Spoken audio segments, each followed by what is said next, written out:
ब्रह्मचर्य फॉलो करते ही हर सीरियस आदमी के सामने एक प्रॉब्लम आती है। अर्ग्स बढ़ जाती हैं, बॉडी हीट बिल्ड होती है, स्ट्रेस कलेक्ट होता है और यहीं पर दो गलत रास्ते सामने आ जाते हैं। या तो इन सब को दबा दो या फिर वीर्य नाश के रास्ते से बाहर निकाल दो। कोई कहता है इसे इग्नोर करो तो कोई बोलता है बिजी रहो। कोई कहता है थोड़ा नशा कर लो, माइंड शांत हो जाएगा। लेकिन सच ये है, अर्ग्स को दबाना भी गलत है और उसे नशे या डिस्ट्रैक्शन से बाहर निकालना भी गलत है। सवाल ये नहीं है कि हीट आई क्यों, असली सवाल तो ये है कि इस हीट का आउटलेट क्या होना चाहिए। सबसे पहले एक बात क्लियरली समझ लीजिए, अर्ग्स का आना फेलियर नहीं होता, स्ट्रेस फील होना वीकनेस नहीं होती, हीट बिल्ड होना गलत नहीं है। ये सब साइंस है कि आपका सिस्टम जिंदा है, पावरफुल है और चार्ज्ड है। ब्रह्मचर्य का मतलब कभी भी ये नहीं था कि बॉडी में एनर्जी ही ना बने। ब्रह्मचर्य का मतलब है जो एनर्जी बनी है उसको सही डायरेक्शन देना। प्रॉब्लम अर्ग्स नहीं होते,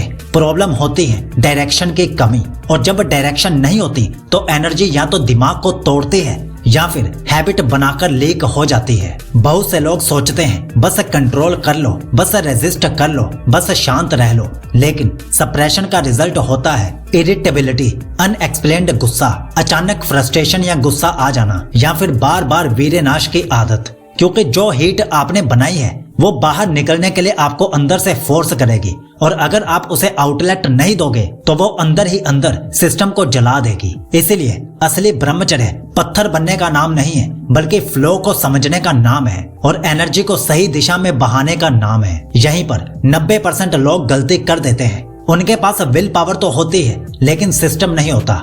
इसीलिए साइकोलॉजी की 100 दिन की ब्रह्मचर्य यात्रा सिर्फ वीर्य रोकने पर फोकस नहीं करती बल्कि आउटलेट क्रिएट करना सिखाती है। इसी जर्नी में पहली ई बुक आपको ब्रह्मचर्य के 14 रूटीन्स देती हैं अगले 100 दिनों के लिए, जो हीट को डेली बेसिस पर चैनल करना सिखाती है। दूसरी ई बुक वीर्य बढ़ाने के 30 तरीके देती है जो अर्ग्स को वीकनेस नहीं फ्यूल बना देते हैं। और एक ऑडियो बुक आपको ये समझाती है कि स्ट्रेस और अर्ग का साइकोलॉजिकल रिलीज कैसे होता है बिना नशा, बिना सप्रेशन के। 99% लोग एनर्जी के साथ फाइट करते हैं, सिर्फ 1% लोग एनर्जी को यूज करना सीखते हैं। तो इस 100 दिन की ब्रह्मचर्य यात्रा का लिंक हमने डिस्क्रिप्शन में सबसे ऊपर दे दिया है, जिसे ज्वाइन करके आप टॉप 1% लोगों में आ सकते हो। तो सवाल का सीधा जवाब, आउटलेट क्या होनी चाहिए? आउटलेट होता है physical movement, strength plus sweating, deep breathing, nervous system reset, single point focus, mental discharge.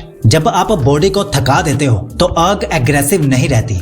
जब आप ब्रेथ को कंट्रोल करते हो तो हीट स्कैटर्ड नहीं होती। और जब आप फोकस एक जगह पर लगाना सीखते हो तो माइंड भागता नहीं है। इस ट्रिपल कॉम्बो में अर्ग रिलीज भी होती है और एनर्जी स्टोर भी होती है। यही डिफरेंस है रिलीज और लीक में। जब आप सही आउटलेट यूज करना सीख लेते हो तो एक अजीब चीज होती है, अर्ग्स दुश्मन नहीं लगते, वो सिग्नल बन जाते हैं। आप समझ पाते हो कि आज बॉडी को मूवमेंट चाहिए, आज माइंड को फोकस चाहिए और आज रेस्ट डीप चाहिए। इस स्टेज पर ना तो सप्रेशन होता है ना ही क्रेविंग होती है। अर्ग्स आती हैं, मैसेज देती हैं और शांत हो जाती हैं। यही मैच्योर ब्रह्मचर्य होता है, जहाँ कंट्रोल फोर्स से नहीं क्लैरिटी से आता है। तो अगर आप ब्रह्मचर्य में हो और अर्ग्स, स्ट्रेस या हीट से परेशान हो तो याद रखिए, ये प्रॉब्लम नहीं पावर का साइन है। बस गलत काम ये होगा कि आप या तो इसे दबाने की कोशिश करो या किसी एस्केप में निकाल दो। अगर आप चाहते हो कि ये एनर्जी आपको तोड़ने की बजाय आपको ऊपर उठाए